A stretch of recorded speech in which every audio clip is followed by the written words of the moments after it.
I want to first of all be honest. I don't know much about Kendrick Lamar or Drake. I actually listened to a 20-minute summary from my daughter.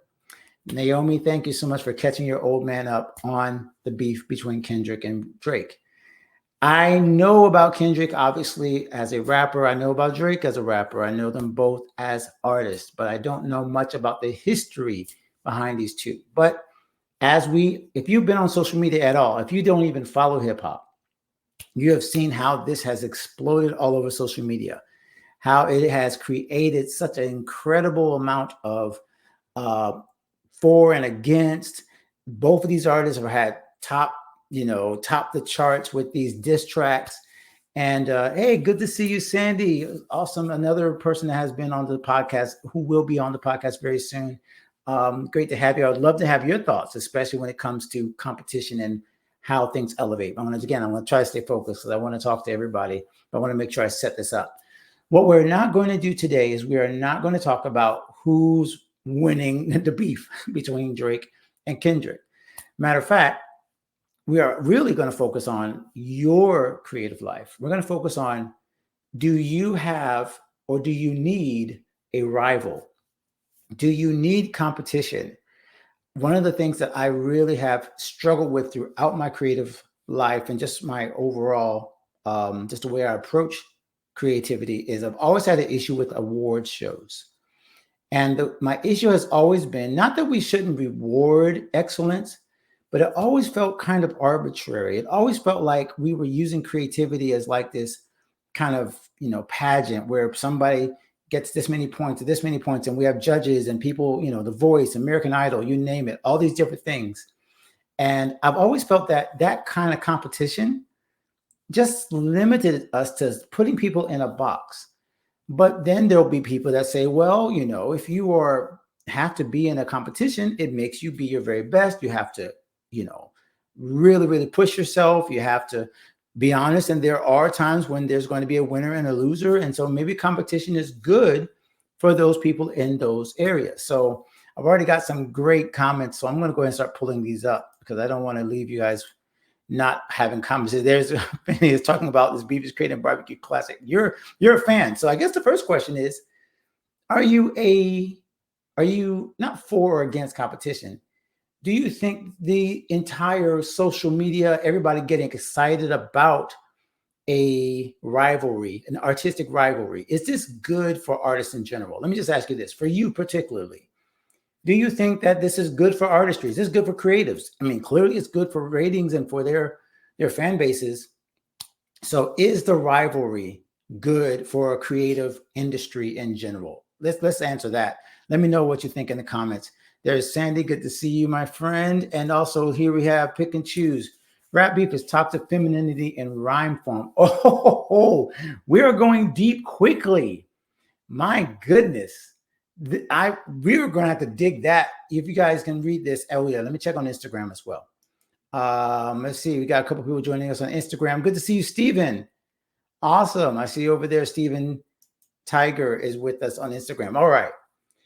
So I want to have to set this up, and I'm going to pull up some of your other comments, sir, because this is really, really good stuff. So let me set this up first. Again, what we're not trying to do is set up a arbitrary decision on either a specific beef, a specific rivalry, who's right, who's wrong. The question is, do we need each other to sometimes push each other? And let's just keep it in a healthy way. Is even competition in a healthy way good for our creativity? Do we need people to kind of one up or try to one up each other? Let's take it to even a bandstand. Let's take it to singing. Let's take it to just where it's a performance. And at that particular time, there's two artists, one on one or the other. And there's kind of this back and forth, like who's doing better. Maybe we get the crowd into it. Or maybe there's a couple of artists. I've been doing a lot of reading recently just about this topic. And there was a huge rivalry between between Michelangelo and Da Vinci. Did you know this? Did you guys know that Michelangelo and Leonardo da Vinci did not get along? That they were actually at one point working on two different things in the same building, and one was kind of disparaging the other. So this is not new. If we can go all the way back to Michelangelo and Da Vinci, if we can go back to other famous artists that have fallen out, like Paul McCartney and John Lennon, obviously you can think of the whole rift between, the whole Kanye West, I'm going to let you finish, and Taylor Swift. There are always going to be conflicts in music and creative art and industry and the arts in general, because we're passionate people. The question is whether this is good for our creativity. So the first thing I want to set up is, again, that I personally have a real struggle with award shows, with competition that's arbitrary, with competition where we just need to give a prize to somebody, and we just want there to be a hierarchy of artists. I'm not a fan of hierarchy in artistry, except, I guess, in the case of, well, there's got to be one person that is cream of the crop. We all admire them, and maybe they're at the top of the industry, and we are okay with that. But the pecking order, I am not a big fan of, because I think we all have to give room for each other's individuality. And what I think the rivalry comes into is whether or not this is about style or substance. Are we rivals with other creators because we don't like the way they perform? We think that our style is different, or is it just something that's more personal that creates this? If this is a stylistic competition, I think sometimes that could be healthy, because it pushes you to want to make your style, or make it clear that you are unique and you want to differentiate yourself, kind of like Coke and Pepsi. Pepsi doesn't want to be the same as Coke. They don't want to be seen as the same. They want to differentiate themselves, and that creates a rivalry between these two brands, which hopefully makes them both better, try to taste better, and so on. So I think there's a healthy kind of competition and rivalry that can be in our creative lives, but there's also an unhealthy one where it gets personal. And maybe some of you are seeing this happen even in this particular beef with Kendrick and Drake, and you're saying, wow, this can get really, really tearing down people. And as creators, maybe that's tearing us down, and maybe we are lowering our level of, people would say, vibration. I don't know, our spirit. We're lowering ourselves to something that's not really helping us create better. And that's my question to you. So let me go into some of these comments, because I love this already. We're already getting into it, because Pick and Choose said before that rap beef is toxic femininity in rhyme form, dirt digging, gossiping, bickering. Hard to argue with that. There are way better, more interesting ways to have lyrical competitions between tearing each other down. Pick a challenging, unusual topic and see who can write a dope song on that. I love this point. So let's talk a little bit about the way that rap beefs used to be. Let's talk about not even beefs, just the competition, the ciphers, the rap, poetry slams. Like, I would love if there's some poets in the building. Ingrid B. Is one of my favorite people. We're going to have a local event for her birthday coming up, where she's going to have usually her poets, but we're going to have some music. We're going to do a Stevie Wonder sing along. She is always around the poetry scene. So I want to send this to her, see what she thinks, because poetry slams are basically that. They're like competitive poetry, right? And so the rap artists and the hip hop artists that used to battled each other, it was a lyrical battle, and there was like a winner and a loser, and there were people that were trying to get on top. And again, I mentioned jazz, I mentioned some other areas where there's obviously kind of like this back and forth, like who can play better. And I think that's healthy. And so I love the fact that you said pick a challenging usual topic so you can write a dope song. Or maybe even it's kind of like the dozens, where we do get a little personal on purpose, but it's actually a creative way to kind of push the envelope and see who can come up with the best ideas. But I totally love this. And let me go here, Lynn. Generally, I think competition, this is Pick and Choose speaking for those of you who are in, oh, good, you can see it on Instagram. If Jaleesa Faye is over on Instagram, I would love to see what you think about this as well, my friend. So you said generally competition stunts art because in order to win, all the artists have to conform to the same standard of measuring an implied point system. This, you are right on track with me. I feel like you've just read my mind. This is why I have an issue with award shows. This is why competition in certain ways of creative life, I think, stunts creativity, because how many categories can we have? How many categories do we need to really honor the best of the best in a certain area? And does that competition, because we got like two different kinds of competition, right? We have the rivalry competition and we have the official competition. So let's draw a line right there. The rivalry of artist to artist. I'm better than you. You're horrible. I'm gonna show you up artistically and, you know, demean your character or whatever. That's the rivalry. Then we have the competitive in the structure of a competition / contest where there's a winner and a loser. So I think it's important that first we point out the difference between that competitive rivalry and competitive contest. So I'm obviously leaning more toward, in terms of the way I marketed this, toward the rivalry. But I think, again, both of them work hand in hand. The question, again, I put to you is, and he just answered it here, Pick and Choose just answered it. He thinks that competition stunts art generally. Now, I do have, amazingly, some data on this. Okay, so I'm going to pull this up. I don't know if I'm going to pull it up or I'm going to read it. Let's see. Oh, I don't have the link. I want to pull up the actual study that this was based on, and I wonder if I have the link to it. But what I might do instead is I might just take this little piece here and put this up as a slide if I can grab it. Let me see if I can put it up as a slide of some sort. What if I did this and we did share screen and we grabbed my brain here. If you guys don't know what the brain is a mind mapping software that I really love. I'm going to have to make this a little bigger. All right, so you guys can hopefully see that. This is my little personal brain that I use for mind mapping. And so this is what the notes I wrote down. This is from a study that I found on creativity and competition. And it's, you know, kind of some long words here, but it's important to kind of just really get this in. So I'm just going to read it out for you so you can kind of see where we're going with this. And let me make sure I move this out the way. There we go. So creativity and competition. Balance. This is from a study. I have to find the link so you can see what the attribution is. Balanced competition generally generates creativity. Balanced competition generates creativity, has implications for managers, creative energies, and for procurement. Okay, This is the part I want to get to.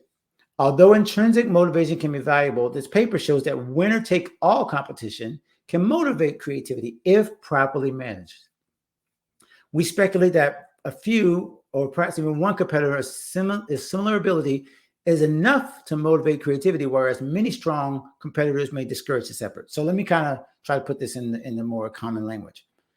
What it seems to be saying, the study seems to say that when you have a few competitors in a little, that are equally matched, and we're talking about artists, right? So if you have artists that are generally around the same level of ability, and they get in a competition, they generally will push each other. That was what the study was saying. They would generally push each other to do better work. However, if there are a ton of people who are equally matched, that usually what happens is that people who are creative tend to say, oh, it's too hard. I'm not going to be able to like stand out. I'm going to back off. What does that sound like? That sounds very much like Spotify, social media, everything, where people are like, there are too many people that are good. I'm not going to try. So this is what the effect, according to this paper, is. Okay. Victoria, good to see you over there. All right. Yeah, nice to see you. So this is what we're talking about here in this particular idea. Is it that more competitors make it harder for us to see ourselves as worthy and we start to like actually diminish? We don't even try. Is that a negative side of competition? And I would say in the long run, yes. I got to take a stand here. So I don't think competition in the long run, if you've got a bunch of people, and obviously we're talking about competition in the sense of, yes, there are many people, there's only so many eyeballs and there's so many ears and there's only so many people that can listen. So overall, the idea of competition does make it harder and harder for us to feel like we belong. So I would agree with this paper. I also agree with this paper that if there's only a few people, that's a kind of like a rivalry situation where you've got a Charlie Parker and a John Coltrane who are not exactly the same. You've got this kind of back and forth between like a Michelangelo and a Da Vinci. If you've got this back and forth between artists like a Drake, like a Kendrick, it can bring out the best in them. But the question is, at what cost? Competition can bring out the best when we want to elevate our game.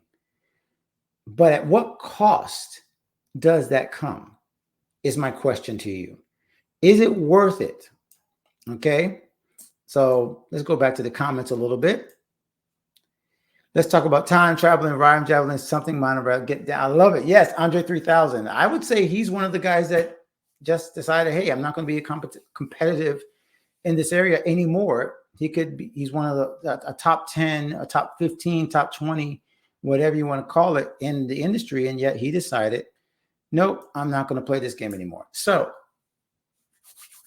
let's talk a little bit about whether or not you have a rival. I want to make sure I bring this personally to this group. Do you personally have a rival? Do you personally feed off of competition? Because I can tell you right now, I don't necessarily have any rivals that I can think of, but I have felt in a sense that I needed to be competitive in some parts of my creative life. And let me give you an example. When I was a classical pianist, growing up, I was a classical pianist in Pensacola as a high school student. And I was in a studio with a bunch of other amazing pianists. And you can tell already in this area that there's not a lot of spots for classical pianists in terms of these certain levels, whether it be to perform in a certain, there's only so many spaces in the college that you can get in. There are only so many winners of a competition. So it's already going to be like cutthroat. And I realized I wasn't really serious about my classical playing, to be honest with you. I really wasn't taking it serious. You know what got me serious? What got me serious was realizing that if I didn't come up to the standard of these other pianists, I was going to look like a fool. I was going to be the first person that didn't win because all of them were valedictorians and all of them won state concerto competition. I knew I was going to be a valedictorian, you guys. I knew that. So it was imperative for me. The competitive part of me was like, I don't want to be the one person that doesn't win this competition, because all the other students in the studio for Mr. Sherwood's studio were winners. I didn't want to be the first one. So you can kind of point that to kind of ego, pride, I don't know. But it was also competitive. Like I wanted to be better than those people. So I think that motivated me, honestly, in a good way. Because again, we'll kind of go back to the study we just talked about. It was a small group. And that small group kind of motivated me to get off my butt and start practicing some more. And that's really what I think we need to like point to as the good part. This is what we want out of competition. We want to bring out the best part of ourselves. And to be honest with you, I didn't listen to all the tracks, but I did listen to that. What was it? I think it was Euphoria. I started to listen to Euphoria, the one diss track that he wrote back, that Kendrick wrote back. Within seconds, I was like, this is ridiculously creative and like he stuck a knife in some things. I don't know all the stories, but just like I don't listen to Kendrick a lot. But again, it was clearly he was elevating his game to make a point to make sure he won this round.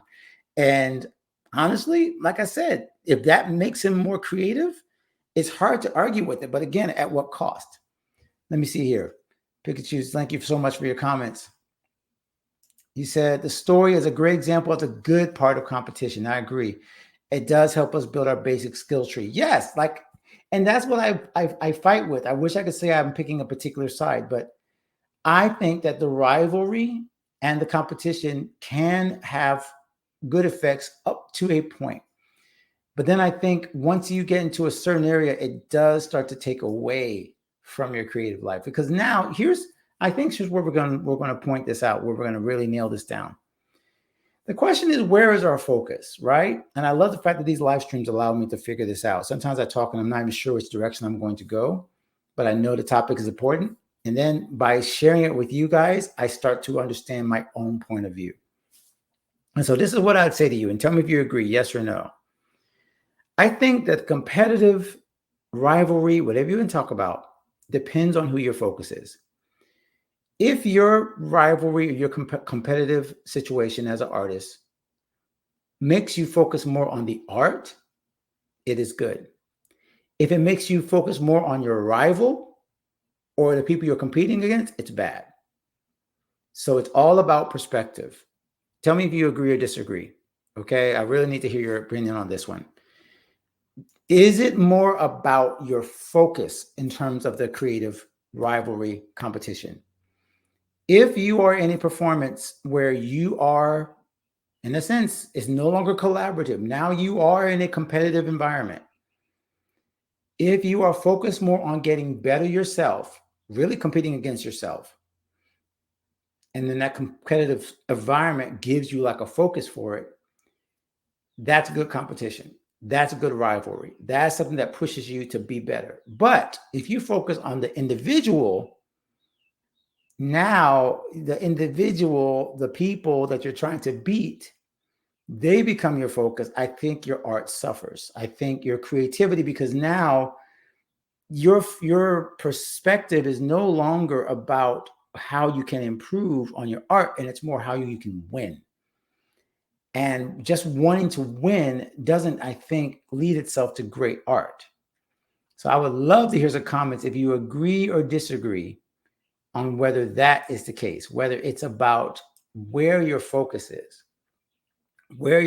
is in terms of your creative life.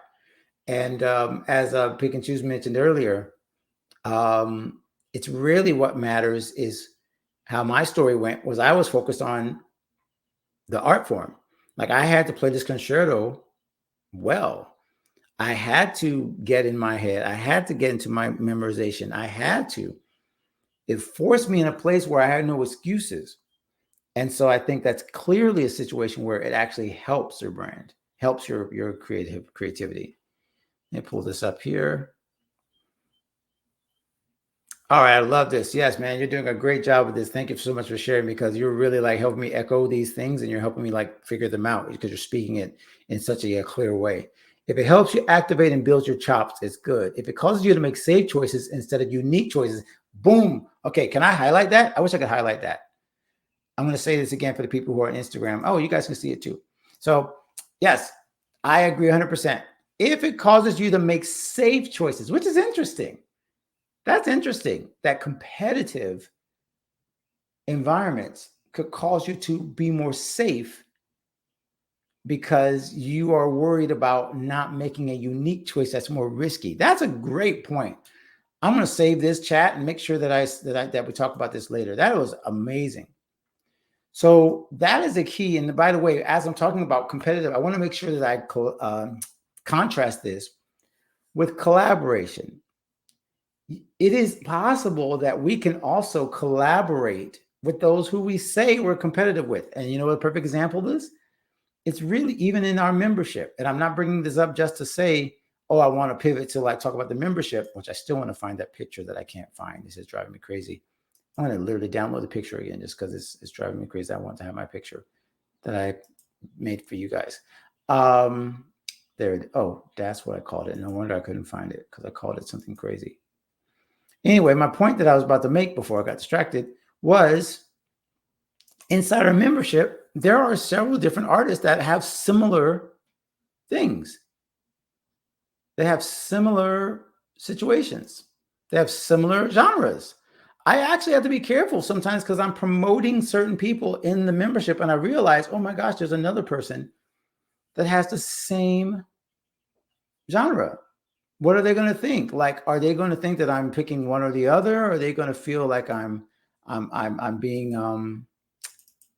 really finally found a list. I worry about that. I worry about whether I'm pitting one artist against another, even inside our membership or even inside people that have been on the show, the podcast, because my worry is, what if they're actually competing for the same eyeballs? What if I feel like I'm putting one against the other? A great example I'll put is even in finances, because we have some people in our group that are financially wise and they're for credit cards, and there's another one that's against credit cards, and I'm like, ugh.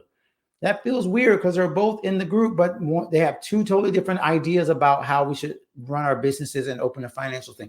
And I struggled because I felt like I was setting up a competition, even the way that I was talking about them.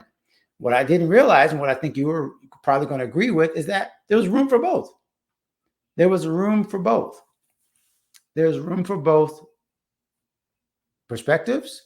There's room for both to find the people that they need to find that will gravitate to their message. As artists, there are people that are going to be always on the side of the people that they like. They like Drake or they like Kendrick, and it doesn't take away from either one of them. Technically, they're both going to be just fine, no matter what. Like, in a way, in a sense, like nobody really loses in those senses. So again, unless they take it personal and bad things happen, the Tupac and Biggie situation, like that's not what we don't want. We don't want anything that goes into physical harming. I'm simply talking about the artistic part of this. So, like I mentioned, I just wanted to pull up this picture because I want to share. Let's see, stop the screen and remove this one. Let's go to a different one. Present. I just wanted to share some of these people that I am so proud of. There we go. And so here's some of our artists that are in our membership right now. These are our 360. Some of them are gold members. Some of them are basic members. But as I'm squeaky this chair, and I'm going to adjust this real quick. Make sure you guys can still hear me okay. So yeah, I am so proud of these people. And yet many of them have similar things. They're singers that are all singers. There's writers. There's more writers. So the question is, can we collaborate even though we feel that we kind of like need to push each other? I'll tell you a perfect example where we push each other is in our membership community, is in our masterminds.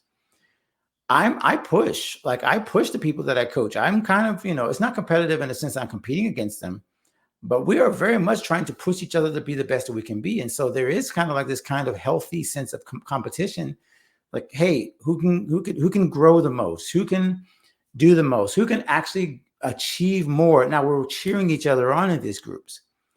But like I just mentioned, the fact is that this is kind of where this collaboration and community also work in a sense to be, in a good way, a healthy competitive. Okay, there's a healthy competition between these folks. There's a healthy kind of, hey, I want to push you to be the best you can be, and I will rag on you a little bit if you're not following through with what you're supposed to do. And again, this is a healthy kind of competition we're talking about. So if, by the way, if you're interested in joining 360, there's a new guest pass that you can join. You do not have to spend a dollar to join 360. You can join in as a guest. You can get in our forums. You can check this out.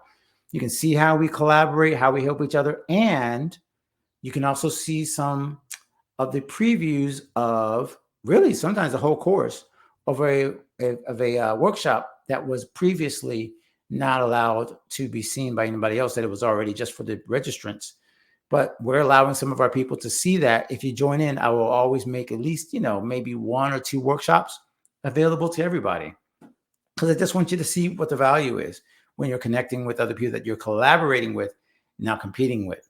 So I thought that was a good time for me to share that and let you know that, hey, this exists. We are able to connect as artists and not be, on top of each other, mean to each other, but still kind of push each other in a good way. So hopefully that helps you to understand kind of where I'm at when it comes to that.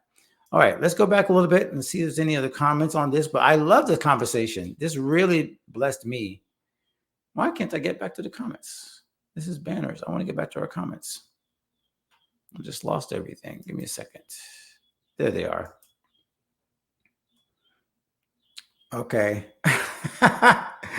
All right. I love this. Okay, I'm gonna pull up pick and choose. You're on a roll here, man. All right. So I like this line. Competition just means you got to do what the judges like. That's a big issue when it comes to competition. It feels like you end up just kind of like following through with just, hey, let me just put everything exactly to the T.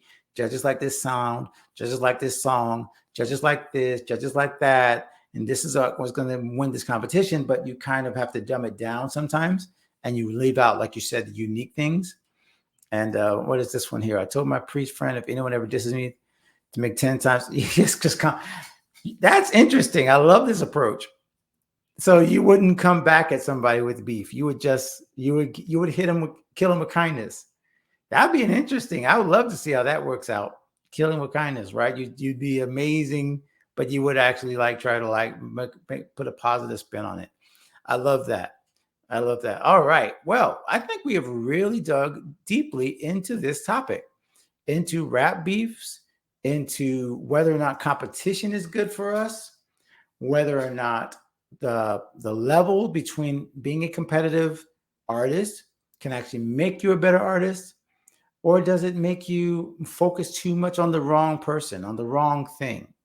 So I think that's a really, really, really helpful for me. And I'll take it one more step and we can finish off with this and then we'll land the plane. And I see some other people joining us on Facebook. Good to see you. Sorry, Facebook. What is this called? On Instagram. Thank you so much for joining. Actually, let me just say hi to everybody. Let us know what you think about creatives and being competitive. Because I want to make sure you guys on Instagram as well feel that you are part of this. I know I can't pull up your comments, so I apologize for that. But at least you guys can see what we're doing here. So let's talk a little bit about the competition in social media and how we kind of feel like it's a zero-sum game. How there's winners and losers. How if one person is doing better in terms of follows or likes or any of these other kind of crazy metrics, are we really in competition with other artists in terms of that? Because I think this is a big one. I definitely feel there's a competitive type of spirit that comes across anytime we're doing any kind of marketing. It's really hard not to feel like you're competing with other artists when it comes to just getting attention, just getting followers. If you compare yourself, it can feel like you are not making it, and that the only way for you to make it is to be better or get more or do more than the next person. And you can kind of feel like this is direct competition. If you're both in the same genre, they're both in the same market, you both are trying to get the same gigs. It can be very hard to not feel that person is your rival. There have been some situations in my personal life and my creative life where, yeah, I could tell like somebody got picked above me and it felt like I lost a battle. I lost a battle for a gig. I lost a battle for a certain thing because they were just picked.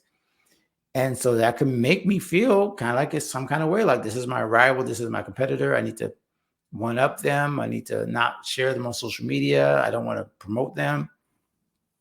But here's a place where I think we ought to be careful about the competitive spirit. I think the competitive spirit when it comes to areas where there is a lot of people, we just mentioned that earlier, a lot of people in the space. If there's a lot of people in the space and we start to compare ourselves and we start to think we have to like get some big piece of the pie, we're forgetting again, like we just mentioned earlier, your uniqueness, your individual lane, the creative life that only you can live, the creative stuff that only you can create. And you can get very stuck in, I just have to compete and compare myself to this one particular ideal and win, when there's many other people that just want you to be yourself.